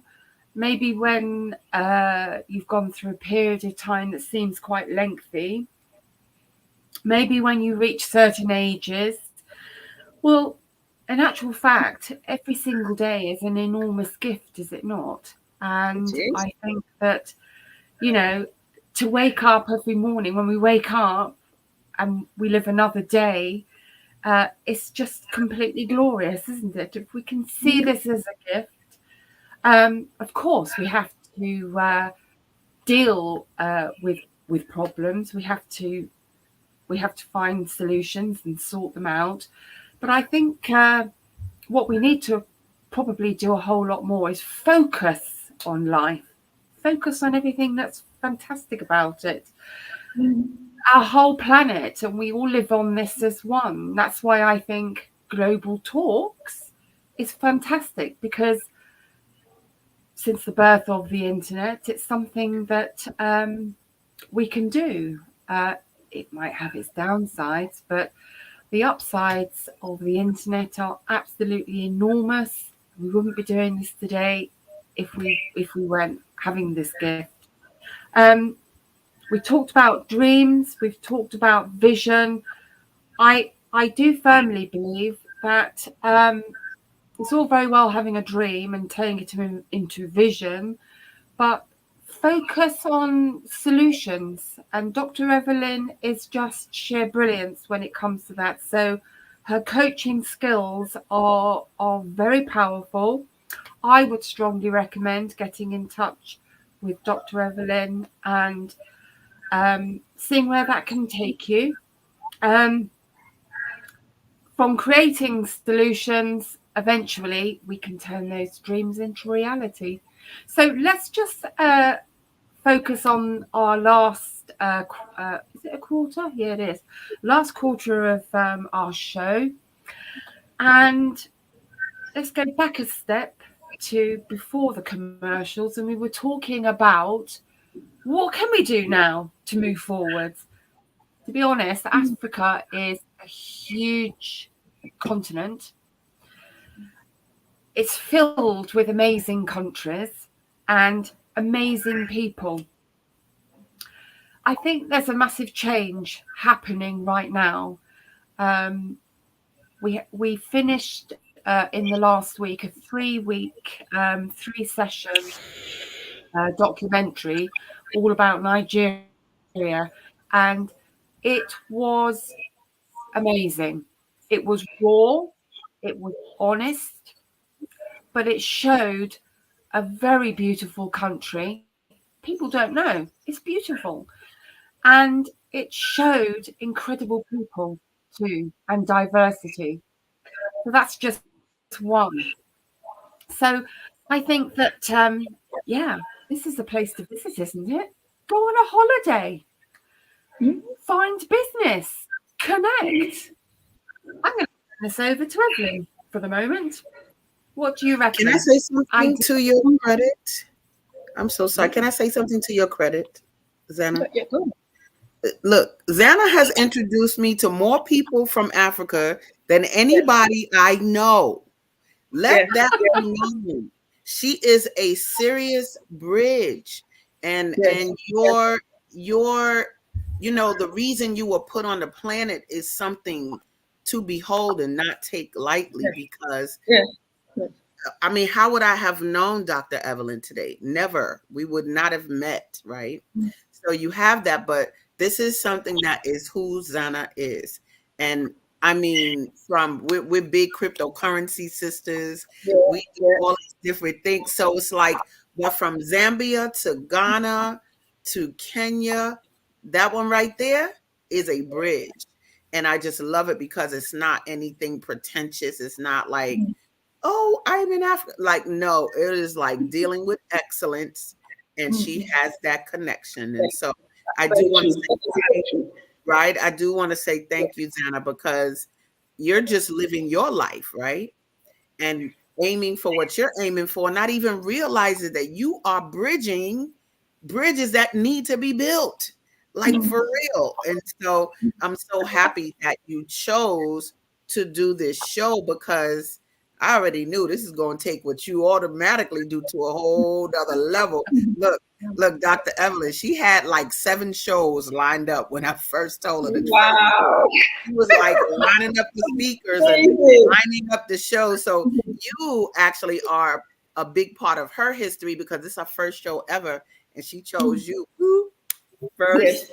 So I do love that too, and that's historical. So this is gonna be a lot. Evelyn is an incredibly dear friend of mine, and I would say now, Evelyn, you are my forever friend now. Oh yes, so, I mean, Zanna, everything you've said about Zanna is so true. I mean, Zanna couldn't be more black. You already know. You got the black. You got a black card, girl. You got the black card. You got a membership. We love it. We love it. Fantastic. And that's a great comment down there too. From is that AI Kim? You see that comment?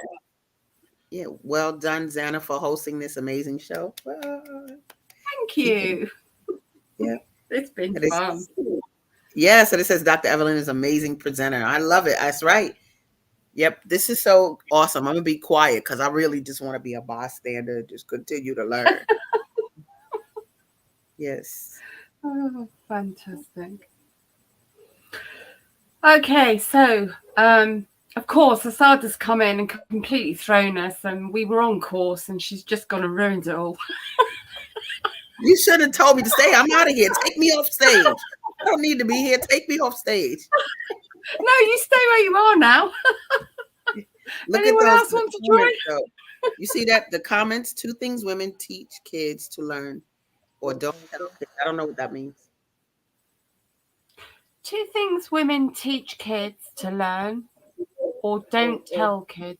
2 things. William, more, huh? Yes, tell us a bit more about that, William. We'll look out for it, William. So,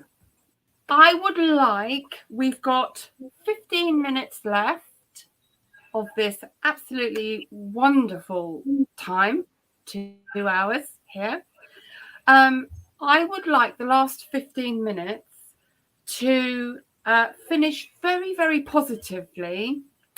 How are we going to finish it very, very positively? What can we leave people with to think? Now, obviously, I do want Evelyn's contacts put up, if that's at all possible, so we can make sure everybody that's listening or watching, there's the email address. So take a quick photo of it or a screenshot, or quickly write it down. ladydrgold@gmail.com. And then, of course, her 2 social media platforms. 3 actually, because there's the Instagram as well. We can put that on the Facebook page, can't we? If it hasn't come up, but do get in touch. there we go. Dr. Evelyn's Facebook page. And we can put up later the Instagram and also her YouTube channel, which would be good to subscribe to. So thank you very much for that. Let's just have a quick chat from each one of you. Dr. Evelyn, first, I'm going to bring you back in. Where are your thoughts now? Is there anything that you want to say to everybody at this stage? I would say, having talking about living our dreams, I would say, because I've always been passionate about, and I don't know the demographics for this radio, this show. Is it all women? Is it? It looks like it's mixed, men and women. But I'm saying that we should not. We should concentrate on the things that we love to do, and develop those, even if they are hobbies. Develop the hobbies so well that somebody is willing to pay you for it, and continue to develop those, because we know that your hobbies or your strength or your area of passion, that's where you're going to get the most satisfaction out of. So if you do it so well, you get paid for it, and it's a rewarding career. I mean, you are in your best place ever, doing the things you love and somebody paying you for it. This is why I feel that living the dream is such an amazing thing. Find out what it is that you really, really want to do, the things that excite you, the things that keep you up at night, what you really wanted to do when you were a child. Those kind of things, find what they are. And if it means you finding time and spending money to develop those things, this is how you're going to live a life that is fulfilled, and you feel you're fulfilled, you are achieving, you are happy. You wake up in the morning with a spring in your step. And I can't encourage people enough to find out their God-given purpose, or their, and just chase that. Because that's how you're going to be successful in life, doing the things you love to do, and maybe being paid for it. So that's what I've got to say to bring this to begin to round this up. Yes. Absolutely fantastic. I do just want to quickly read some of the messages that we've had. So apologies to all those that have been texting in some fabulous messages, and I should have read some of them out early, so apologies for that. We've had some super messages from Anne, who has made it quite clear. I'll quickly read it again. How Dr. Evelyn has changed her positively at a time when she was failing. So this is where coaching is so invaluable, isn't it?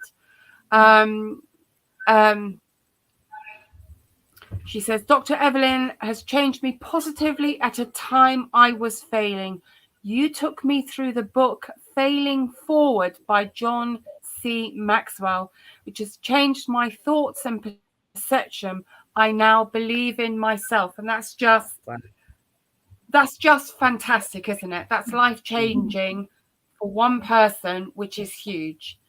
So that just says it all. This is why it's, I think, just so important to stop and have a think.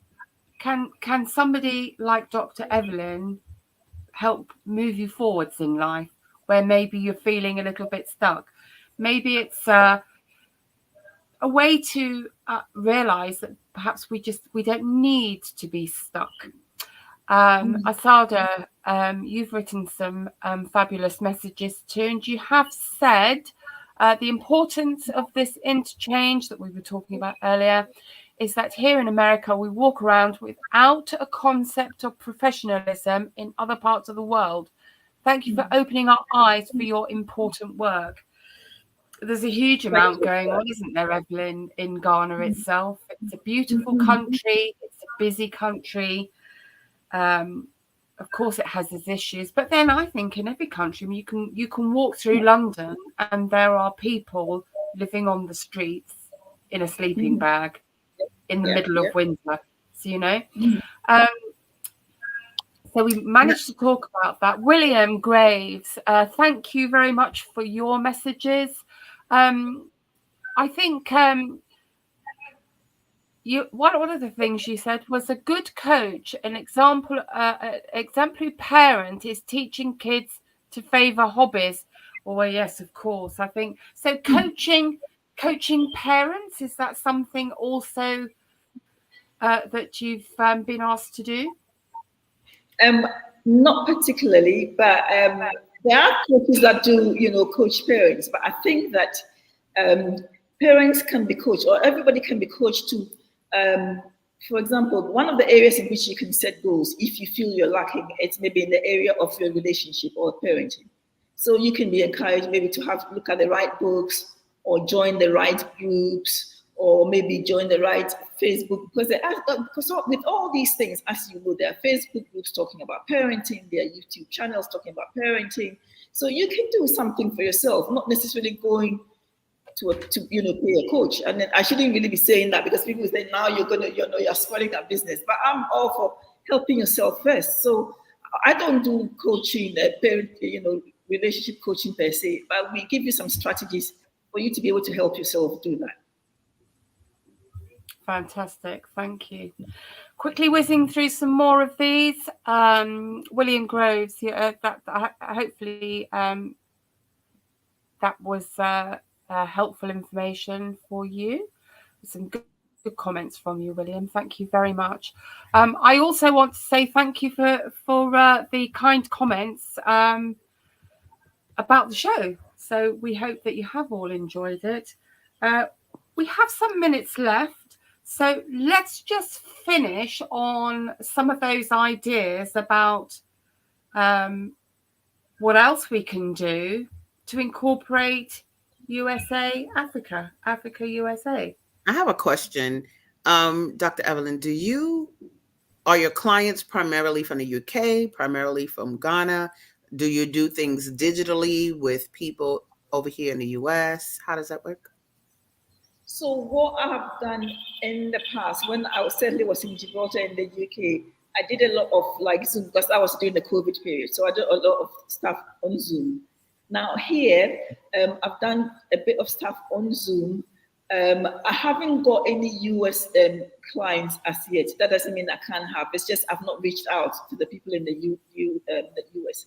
But yes, nothing stops us doing some work with people in the US. Nothing stops us at all. Gotcha. Your YouTube channel, did I see that you had a YouTube channel? I do have a YouTube channel that I did whilst I was in London and Gibraltar, yes. Okay, I'll go look at that. I already friended you on Facebook. But let me ask, do you also have a Evelyn, is it Tawiah? How you say your last name? Yes, I do have one that is like the personal one, that where you get all the personal things. And then you got a head wrap on, right? Yes. Okay, so I did do that one, but I'll go look for the professional one. That was the first one I found. I just wanted to make sure, because I think, and without social media, I wouldn't even know Zanna. You know what I mean? This is this is how we connect. So I do love that it exists, but let's, I'm ready to roll. It's not like I'm sitting here with $1 million. What's your date? But I'm very clear that today has created another bridge where it's okay, wait a minute. What are you doing? What do you need? I'd love to understand your nursing program a little bit more. What is what does that do? And how does that work? Nurses in Ghana, nurses in the UK, or what is it? Yeah.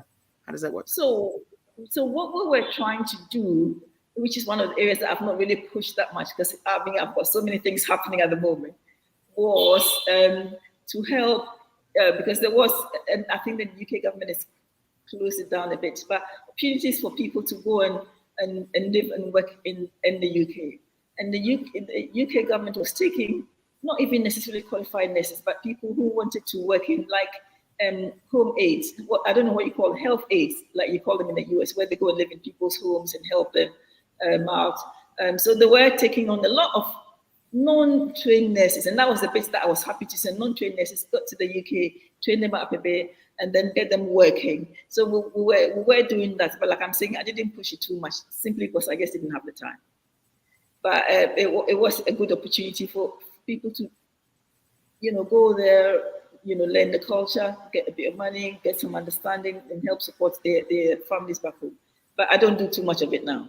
It's the simple answer to that one. Okay. Look, we all have a bunch of projects. I'm just sitting here today like, which one should I work on? Yeah, it's just, I can't, there's just so many things happening. I'm thinking I will not be able to handle all this thing, So Sure. I do have a personal assistant that I've appointed to help me out with some of my things, just to be able to juggle all the balls at the same time. But it's life is great. I am not complaining at all. It's people didn't understand why I left a nice life and came to Ghana, but it's been for me. I'm just joyous. I'm just happy doing what I'm doing. It's just great. Nice. And you're setting a great example for us, because for those of us that do a lot, you usually have a lot of purposes, but you do have to prioritize which one you're going to give the most energy to, and which one services people better, which one is helping people survive better versus, all of the different things we have up our sleeve. But I learned something very big, and I'm going to share it just because I think we all need to, on this platform, know it and see it. I know I'm looking at myself too small. And the things that we do, there are bigger entities that want to support our work. And a lot of times we get so caught up in the minutia of what we do, it blocks us from really looking at how big can this be? Somebody has all the money to say, oh, you're doing what? You're doing the work. Let me give you that. And so I just want to encourage us to look at how big we can be, and then how many people can we serve? Because somebody's sitting down with no ideas, but they got a lot of money. Right? Yes. And so looking and being bigger and helping each other be bigger, I would like to see us do that, and not just leave it in the back burner. So I take the charge of this union to do that very thing. That would be great. There's so much we can do. There's just so much we can do. So the sky is the limit. The sky is the limit. Yep. Sky's the limit. Absolutely. So thank you very, very much, Dr. Evelyn. You have been absolutely incredible. I would say that everybody that has joined us on this show for the last 2 hours would have thoroughly enjoyed listening to you, would definitely have taken a huge amount from you. You are an inspiration. Don't ever stop shining the way that you do. I think you're incredible. I absolutely adore you. You're an incredible soul, a beautiful friend to have. I cherish that. And let's see what further doors could possibly open. Who knows? Facebook page again. So everybody, please feel free. Come and connect with Dr. Evelyn. Asada, thank you very much for jumping on this afternoon too. It's been great fun, hasn't it? It's been fun. And I think that's really what's important. And Dr. Evelyn, I hope you come back again someday. I'll come back. Anytime you call me and I've got something to say, I'll come back. So it's been great. And thank you very much for the opportunity. And Asada, it was just so nice. Because I used to do some of your Bitcoin things. I was in the background, so I saw you. So it's nice to speak to you face to face. It's really, really excellent. Nice. I've had a good time, and it's the beginning of great things to come. And I'm excited. I'm thankful, truly. Yep. Thank you. Thank you too. I will be back in 1 month, and it's Saturday. I think it's the 1st of what are we now? June. It'll be the 1st of June in a month's time. And I have a gentleman coming on from Egypt, keeping it international and global, of course. Nice. So that would be great. So thank you very much, everybody. Thank you to our listeners. Thank you to our viewers. We love you all, and see you again. Bye. We've come to the end of our show today. If you missed any broadcasts, go to our website for the audio and video archives at www.thefemalesolution.com. On behalf of our team of radio hosts, I'd like to thank all of you who participated in today's discussions. And to our global family joining us from all around the world, we say thank you. To our family in China, xie xie. India, Dhanyavad. Japan, arigato. Korea, kamsamnida. Russia, spasiba. Germany, danke. Poland, dziękuję. France, merci. Spain, gracias. Italy, grazie. Egypt, shukran. Ghana, madasi. Nigeria, eshe. South Africa, Ngiyabonga. Senegal, Jared. Kenya, Asante. Israel, Toda. Pakistan, Shukriya. Afghanistan, Tashakur. Saudi Arabia and Palestine, Shukran. Assalamu alaikum wa rahmatullahi wa barakatuhu. Thank you, and may peace be upon you and the mercy of God and God's blessings.